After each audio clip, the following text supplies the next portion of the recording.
What is up, everybody, and welcome to a brand new video on my channel. And today we're going to be talking about something that already a lot of people have talked about, which is the downfall of Vladimir Putin. But they have not talked about this specific data because it is brand new and it's coming straight out of Russia.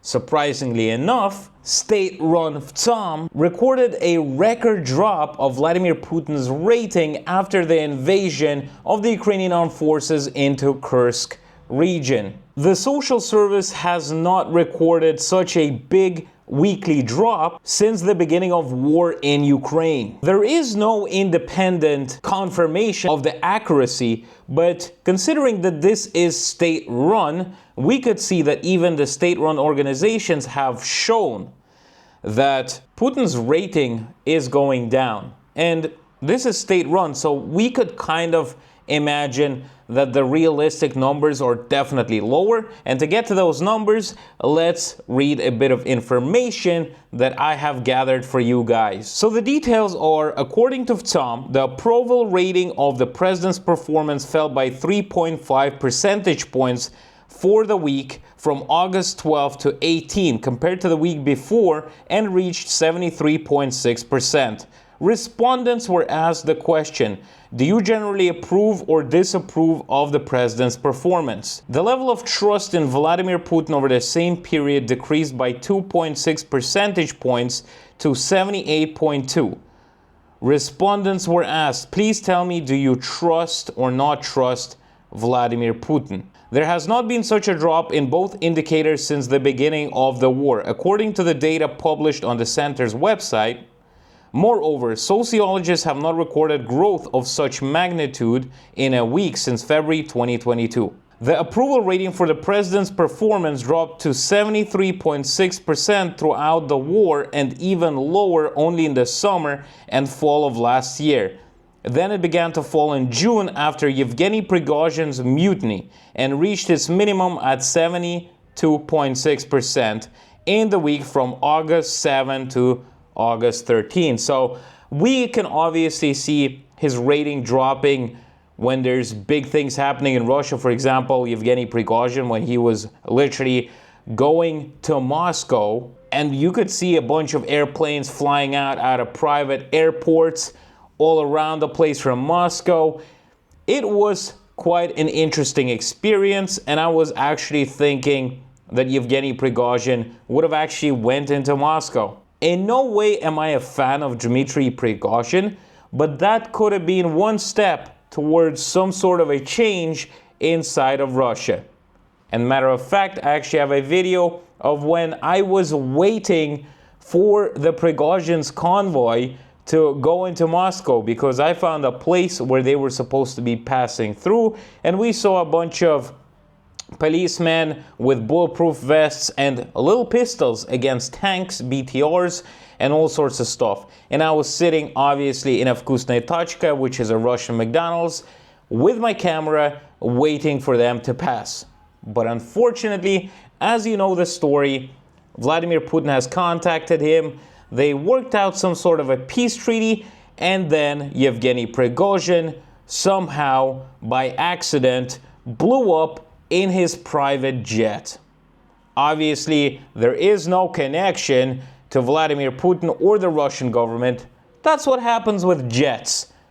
And the Russian government has said that they were flying with grenades and explosive inside already. Why would you fly with grenades in a jet in the first place? Anyways, let's not talk about this because everybody knows the reality of this. The jets don't just explode and detonate midair for absolutely no reason.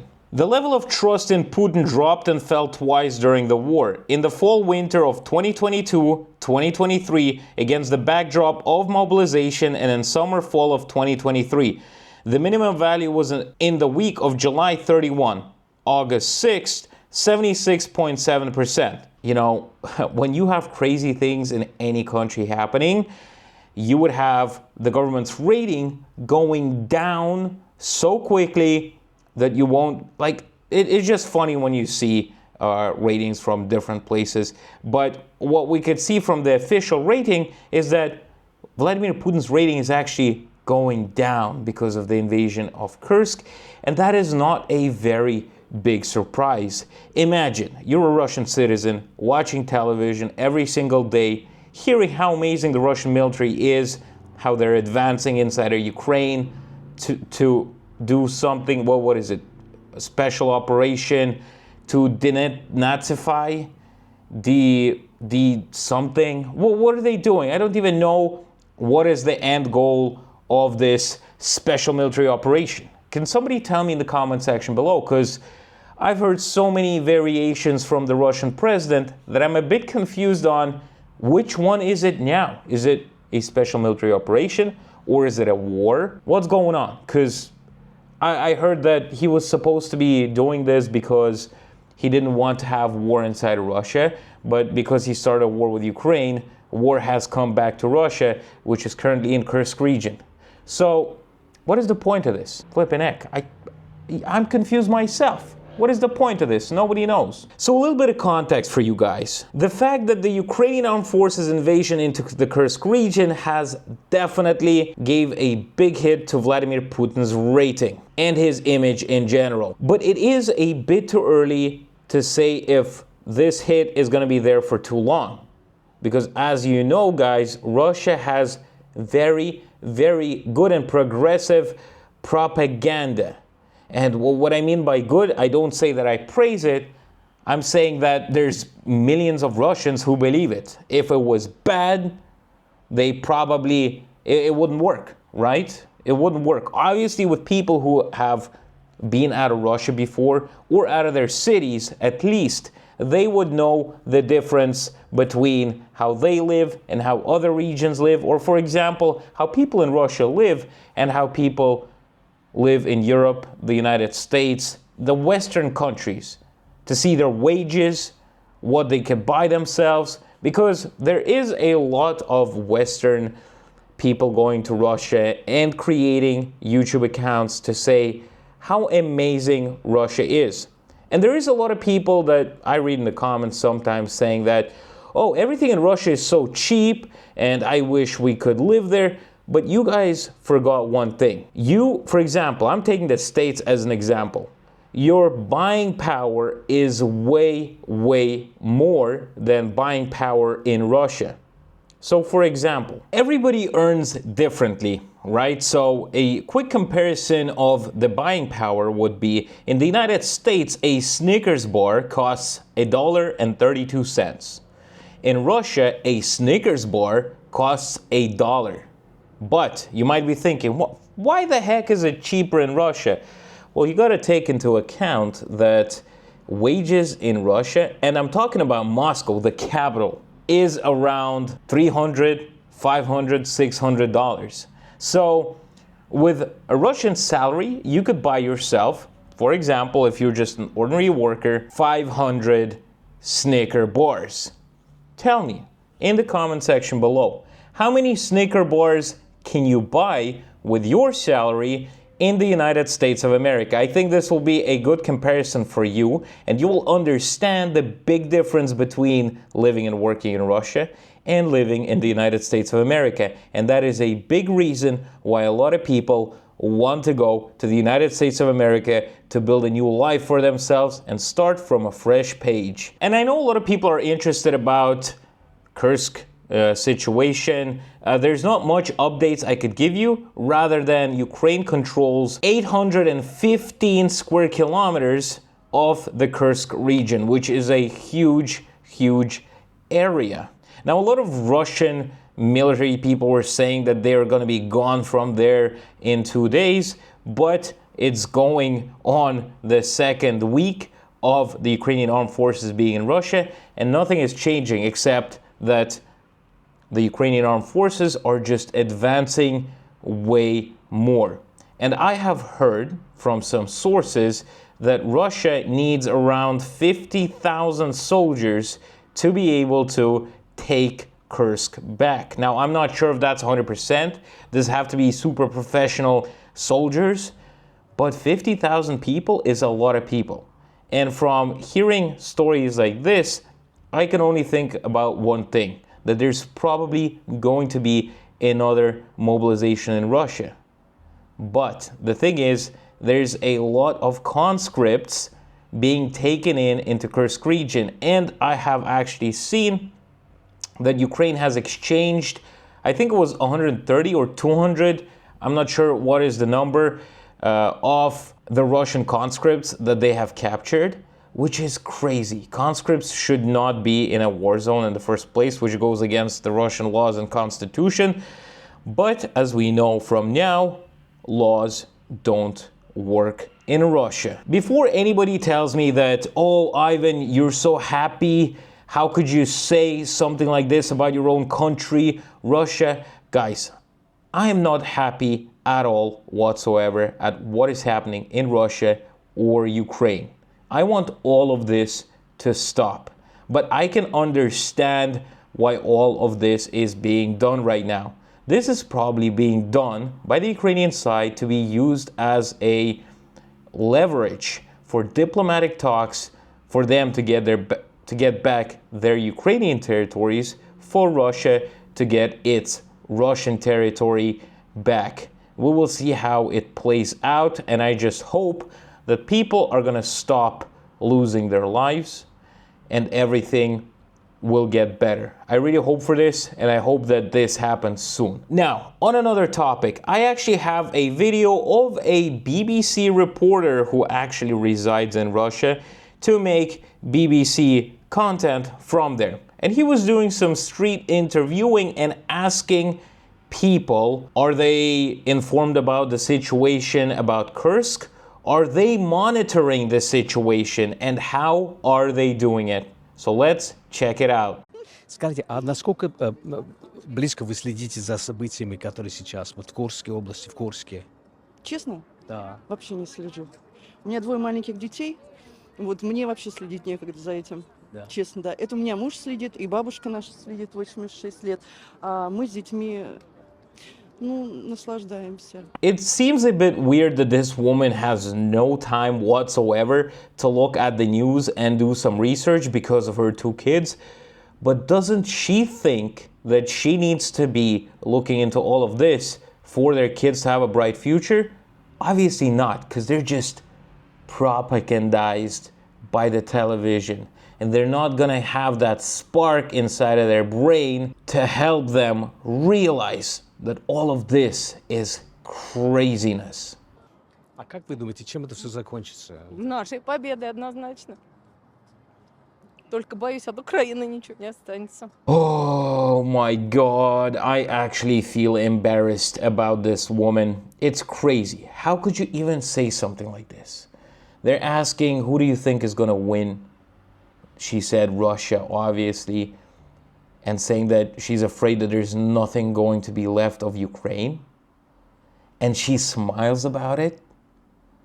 Does she not realize there's people like herself, maybe like her kids or her grandchildren, the same in Ukraine? And she talks about it this way. It's unbelievable. Unbelievable. I don't even know. You know, a lot of people are saying you should go back to Russia, stand up against the government, and get some people on your side. Where do you get the people? There's obviously good people that understand the situation. But the majority of people are like this woman in this video. It's unbelievable. А что такое победа вот в этом случае? Победа, чтобы жили все в мире. И, никто на наше государство не нападал. What is peace? So that nobody is going to be attacking our country? Well, maybe you should think that if our country didn't attack anyone, there wouldn't be a war inside of Russia. How do people not get this? If a country doesn't attack another country, nothing happens. If a country attacks another country, obviously that country that is attacked is going to be finding a way to take revenge and attack that country back. Okay, let's watch this. Постоянно смотрим. Утром и вечером, каждый день. Чем это все закончится, как вы думаете? Нашей победой. Однозначно. И что такое победа? Вот в этом случае, в данном случае. Это победа становления, не то что становления, утверждение Российской Федерации как великая держава. Она и так великая, но еще раз это подтвердит, что Россия великая держава. Скажите, а насколько внимательно следите за событиями, которые в Курской области? Вообще не слежу. Да? Телевизор не смотрю, потому что там половина болтовни. Так что я стараюсь как бы этого не смотреть, не включать ничего, ни интернет, ничем я не пользуюсь. А почему? Это вас не интересует или? Нет. Почему? Много враки, особенно по телевизору. Now, I really like the way this guy answered the question. He's like, I don't watch television because there's so many lies there. And for a second, I'd be like, wow, maybe he looks at the internet, gets his information there. And he's like, I don't use internet. I don't use television. Television is a lie. I don't look in the situation about Kursk. That guy is just apolitical. Or maybe he actually looks at the information about Kursk on the internet, but just doesn't want to talk about it on television because he's afraid that by saying something, he could say something wrong about the Russian military or the Russian government and get a jail sentence, because that is what is currently happening in Russia at this moment of time. Большинство народа до сих пор как будто не хочет знать, что происходит, да, как будто немножко в стороне, здесь своя жизнь. Да, я там тоже как бы в самих этих близко не находился, да, Краснодарский край, хотя находится достаточно близко к этим территориям, где происходят эти сейчас военные действия, но многие люди, наверное, чувствуют себя так более безопасными, хотя террор, он может быть везде, в любом городе, как мы недавно видели даже здесь, в Москве. Победа будет за нами. А что такое победа? Вот в этом случае. Победа – это мир, это покой, это радость. Это когда танцуют, поют дети, развиваются, ходят в школы, старики сидят на лавочках, в парках, друг с другом общаются. Никто не боится выйти на улицу, никто не боится кому-то позвонить, кому-то что-то, где-то, понимаете, вот этого ничего нет. И как достичь этот мир? Ну, я, к сожалению, не могу вам этого сказать. Нет, нас это зависит. Не знаем, от кого это зависит. Молиться. Вот сейчас вот стоит храм вот напротив. Молиться. Молиться о мире всем. Well, that was a bit of some information out of Russia for you guys. Wanted to show you how the ordinary Russians are speaking out right now and what they're saying and what they're believing. Unfortunately, this is the reality of Russia right now. I hope you guys found this video informative, and if you did, I would really appreciate if you could hit the like button, subscribe to the channel, comment on what you guys think about all of this, about this video, about Putin's ratings going down. Do you think it's going to go down, that it's going to create some sort of a destabilization inside Russia? I would love to hear all of your comments, because I read every single one of them. I'll see you guys next time. Have a good day. Stay safe, stay positive, and let's hope for peace to come very, very soon.